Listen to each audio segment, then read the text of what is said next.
رسول کی انجیل اس کا 7واں باب اور اس کی 21 آیات سے لے کر 23 آیات تک خداوند کے زندہ کلام کو پڑھیں۔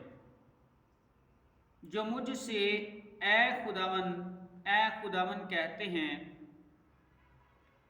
ان میں سے ہر ایک آسمان کی بادشاہی میں داخل نہ ہوگا مگر وہی جو میرے آسمانی باپ کی مرضی پر چلتا ہے۔ اس دن بتیرے مجھ سے کہیں گے، اے خداوند، کیا ہم نے تیرے نام سے نبوت نہیں کی اور تیرے نام سے بدروحوں کو نہیں نکالا اور تیرے نام سے بہت سے معجزے نہیں دکھائے؟ اس وقت میں ان سے صاف کہہ دوں گا کہ میری کبھی تم سے واقفی نہ تھی۔ اے بدکارو، میرے پاس سے چلے جاؤ۔ خداوند کے زندہ کلام کے پڑھے اور سنے جانے پر خداوند کی برکت اور خداوند کا شکر ہو، آمین۔ ہم جب خداوند کی عبادت کرتے ہیں تو ہم خدا کو اپنی ملکیت سمجھ لیتے ہیں اور کیا کرتے ہیں کہ اسے ملکیت سمجھتے کچھ ایسے کام بھی اپنی زندگی میں کر جاتے ہیں جو خدا کو پسند نہیں ہوتے، جو خداوند کے نزدیک مقبول نہیں ہوتے، نامنظور ہوتے ہیں۔ خدا کے نام پر جب ہم خداوند سے کچھ مانگتے ہیں تو وہ ہمیں دیتا ہے۔ اس لیے فرمایا گیا ہے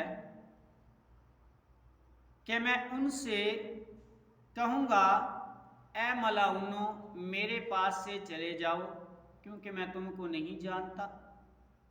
اس لیے کہ بے شک ہم خدا کا کام کریں، خدا کی عبادت کریں اور خداوند ہماری دعا کو بھی سنے اور معجزات بھی ہوں، بیماروں کو شفا ملے، بدروحیں بھی نکلیں، یہ سب کچھ ہوتا جاتا ہے، کیونکہ جب ہم اپنے خداوند کو پکارتے ہیں تو وہ ہماری دعا کو سنتا ہے۔ لیکن اس کے ساتھ ساتھ اپنی عملی زندگی کو بھی درست کرنا ہے۔ کیا ہم لالچ تو نہیں کر رہے؟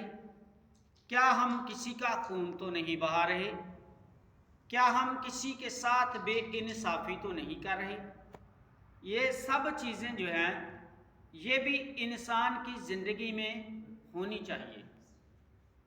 خدا ہمیشہ کی زندگی دینا چاہتے ہیں، لیکن انسان اپنے کاموں کے سبب سے، اپنی خطاؤں کے سبب سے خدا کی حضوری سے نکل جاتا ہے، اور جب نکل جاتا ہے تو یہ خدا کا نہیں رہتا، کیونکہ جب خدا کے قوانین کو ہم پیچھے چھوڑ دیتے ہیں اور اپنی زندگی جینا چاہتے ہیں اور اپنی مرضی سے جینا چاہتے ہیں، ہم عیش و آرام ڈھونڈتے ہیں، لیکن خدا کے نزدیک جو واجب ہے وہی انسان کی زندگی میں ہونا چاہیے۔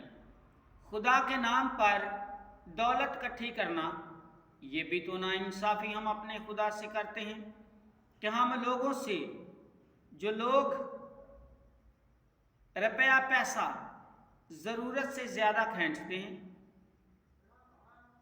یا غریب غربا کے لیے لوگ دیتے ہیں اور وہ اپنے ہی استعمال میں رکھتے ہیں، نہ کہ ان لوگوں کی مدد کرتے ہیں جن کی مدد کرنا ضروری ہے۔